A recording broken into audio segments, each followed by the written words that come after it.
Obviamente un proceso de impunidad enraizado en nuestro país que le da vida a grandes empresas que vez consecutiva hacen varias violaciones a los derechos de las personas usuarias, pero que tiene sobre la base obviamente un débil y totalmente tolerante marco jurídico. Por ello es que decimos que hay una amplia impunidad en este respecto, ¿no?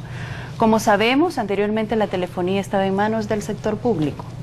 Pasa tal cual, y así de hecho nace este proceso de privatización con un alto nivel de concentración. Entonces nace ya con vicios implícitos.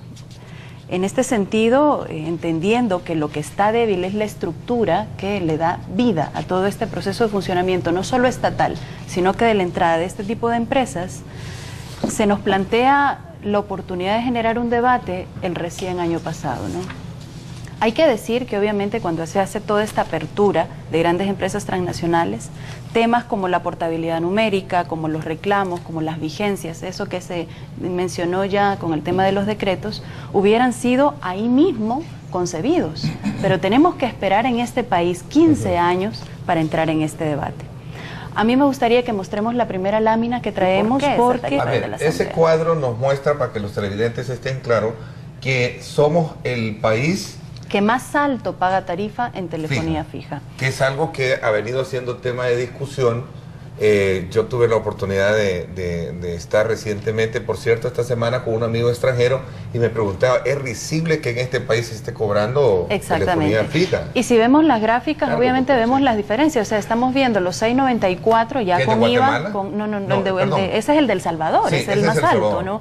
Entonces vemos los 6.94, que es la aplicación de los 6.14 más el IVA, y que obviamente aún con esa disminución sucedida en abril del recién año pasado, nos coloca siempre a la cabeza del cobro. Es decir, los usuarios de este país somos los que más alto pagamos por telefonía fija, ¿no?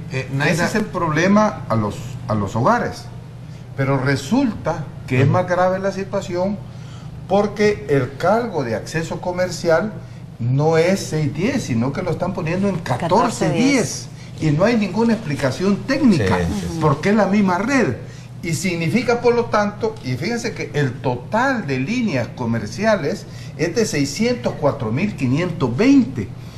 Todas esas líneas están pagando 14.10 en lugar de 6.10, sin ninguna justificación, más que un negocio bien claro acordado entre las CIGET y las telefónicas. Y fundamentalmente aquí el negocio es para Telecom. Fíjense que... Doctor, solo para aclarar también que hay una casa que está a la par, que paga esa cuota, y a la par está un gran negocio, y paga la misma cuota. Y acordémonos, cuando estamos hablando de 604.000 líneas telefónicas comerciales, que estamos hablando de la micro y la pequeña empresa, que nos están cobrando en exceso. En primer lugar, denotar nuevamente que hay una concentración específica, es decir, tenemos en este país, tal cual se dijo, prácticamente un monopolio, y eso es grave, la Constitución lo tiene prohibido. Entonces acá es donde nosotros decimos dónde están las instituciones del Estado que deben de garantizar el bienestar a la población. ¿Superintendencia de competencias en este caso? Claro que sí, podría ser, o el Sistema Nacional, o el Sistema Nacional de Protección a la Persona Consumidora. También, yo creo que aquí podría sentar un precedente importantísimo con relación a la erogación de las familias salvadoreñas, ¿no? Acá vemos que el ingreso por telefonía fija para el pago de acceso residencial cuando estaba 6,14 en el año reporta de todas maneras exorbitantes ingresos a este tipo de empresas y que obviamente tienen un alto paraíso en este país. Ese es el punto, porque terminan deprimiendo a las familias salvadoreñas, y me gustaría enseñar un último gráfico porque la última que es relativa a la cantidad de denuncias que recibimos en el Centro para la Defensa del Consumidor con relación a la proporción de casos que tenemos, ¿no? Que tenemos a bien mediar. ¿Es esta? Sí, es esa misma. Hay que comentar que en el rubro de empresas privadas es telefonía fija y móvil la segunda. Es decir, solo le antecede bancos y financieras. Obviamente tiene que ver no solo con la amplia tolerancia que tiene este marco institucional, sino que también con relación a que si no se corrige ello, obviamente la familia salvadoreña va a seguir no solo siendo violentada en sus derechos, sino que este país no va a salir del círculo de impunidad en el que se Vemos ahí, según Cuestión que no es el papel de una superintendencia hacer lo que se les ocurra a las grandes empresas transnacionales, sino que precisamente lo contrario. La experiencia internacional muestra cómo en otros países grandes empresas con posición dominante en sus mercados han sido castigadas, digamos, por hacer estos abusos. En España mismo, empresas como la Telefónica, hemos conocido de informaciones que no actúan a ese libre albedrío como aquí se los permite la CIGET. O se actúan, pero interviene el Estado, ¿no? Por lo menos. Claro. Es que esa ausencia la que realmente preocupa en este país. Y ese punto tuyo de la capacidad de manipulación del aparato político estatal no solo se da por el lado de la CIGET en esta. Pero en ese tiempo no debería dar vergüenza, sabiendo que todavía tenemos ese tipo de dominio sobre los... Es un hecho, pero no solo se da en el caso de las tarifas, que es ofensivo con Emaviv, sino que también respecto a los impuestos. Solo quiero decir un punto a lo que, para agregarle la gravedad del análisis que tú haces. Por ejemplo, la Telemóvil, en el 2008, que tuvo utilidades de 151 millones en este país, según los balances presentados en el registro de este país, tuvo únicamente un impuesto de una fiscalidad de 8%, o sea, por cada dólar solo pagó 8 centavos. Bueno, Telecom, por cada dólar que ganó, solo pagó 47 centavos, menos de un centavo, perdón, de impuesto. Y ahí vemos el abuso fiscal. Fíjense que, para terminar el punto, tenemos nosotros, entre el 2009 y el 2010, resulta que empresas telefónicas como Telefónica Móviles de El Salvador, el Estado le devolvió $2 millones de impuestos. Y lo mismo hicieron con la compañía de telecomunicaciones de El Salvador, que le devolvieron $1.155.000. No solo no pagan impuestos, le devuelven. Entonces no es una manipulación solo, como tú dices, de la institución que supuestamente está rigiendo y debe defender los intereses del consumidor, sino que también maneja la manipulación en el Ministerio de Hacienda y no pagan impuestos. Que es necesario que intervenga la Superintendencia de la Competencia. Aquí tenemos un serio problema de competencia, tenemos un serio problema de abuso de la posición dominante, de abuso de las grandes empresas transnacionales sobre otras empresas nacionales y sobre el consumidor. Por supuesto que al final el que resulta dañado es el consumidor.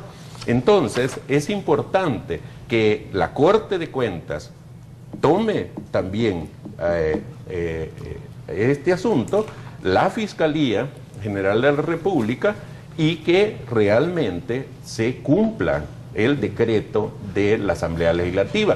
Tiene que presentarse nuevamente esa situación. El estudio de costos no se ha realizado como lo planteó la Asamblea Legislativa, y por el otro lado se hizo abstracción de ese estudio. El ingeniero Campos. Los costos por minuto. Yo creo que es importante que la población escuche esto, y los negocios también, porque también los están gramando. Sí. El costo real que debería de estarse pagando como máximo, porque son costos máximos, es de 8.40 al minuto.